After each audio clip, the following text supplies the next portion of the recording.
ఒక చిన్న పల్లెటూరిలో పచ్చని పొలాల నడుమ 8 ఏళ్ల లక్కీ తన తాతయ్యతో కలిసి జీవిస్తున్నాడు. లక్కీ ఎప్పుడు ఉత్సాహంగా ఉండేవాడు. నీలం రంగు చొక్కా, నేవీ బ్లూ షర్ట్, స్లిప్పర్స్ వేసుకొని పల్లె వీధుల్లో పరుగులు పెట్టేవాడు. తాతయ్య తెల్ల చొక్కా, ముదురు బ్రౌన్ ధోతి ధరించి కర్రను పట్టుకొని లక్కీని ప్రేమగా చూసుకునేవాడు. ఒకరోజు ఎండ ఎక్కువగా ఉన్నప్పుడు లక్కీ తన తాతయ్యతో మాట్లాడాడు. తాతయ్య, నేను పొలాల దగ్గరికి వెళ్ళి వస్తా అన్నాడు. తాతయ్య నవ్వుతూ, సరే కానీ చాలా దూరం వెళ్ళకు పిల్లాడా, వేడి ఎక్కువగా ఉంది అని చెప్పాడు.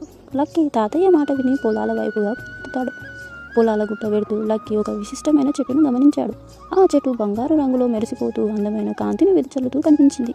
లక్కీ ఆశ్చర్యపోతూ చెట్టు వైపు అడుగులు వేశాడు. ఇది ఏం చెట్టు, ఎందుకింత మెరిసిపోతుంది అని అనుమానంగా అడిగాడు.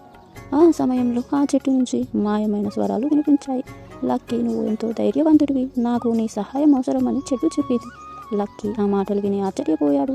వెంటనే తాతయ్య దగ్గరికి వచ్చి ఈ విషయం చెప్పాడు. తాతయ్య, ఆ చెట్టు మాట్లాడుతుంది, అది సహాయం కోరుతుంది అని లక్కీ చెప్పాడు. తాతయ్య నవ్వుతూ, అది మాయమైన చెట్టు పిల్లాడా, అది మన గ్రామానికి రక్షణ, నువ్వు దాని మాట విను, కానీ జాగ్రత్తగా ఉండు అని సలహా ఇచ్చాడు. తాతయ్య చెప్పిన మాటలు గుర్తుపెట్టుకొని లక్కీ మళ్ళీ ఆ చెట్టు వద్దకు వెళ్ళాడు. చెట్టు సమీపంలోకి వెళ్ళి దాని తొడుగును తాగుతూ అప్పుడే బంగారు కాంతి లక్కీ చుట్టూ వ్యాపించింది. ఆ లక్కీ మాయ శక్తి ప్రసాదించింది. ఈ శక్తి నీది లక్కీ, ఈ శక్తిని మంచి పనుల కోసం వాడు అని చెట్టు చెప్పింది.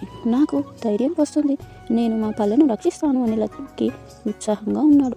ఆ రోజు నుండి లక్కీ తన మాయా శక్తితో పల్లెకు రక్షకుడిగా మారాడు.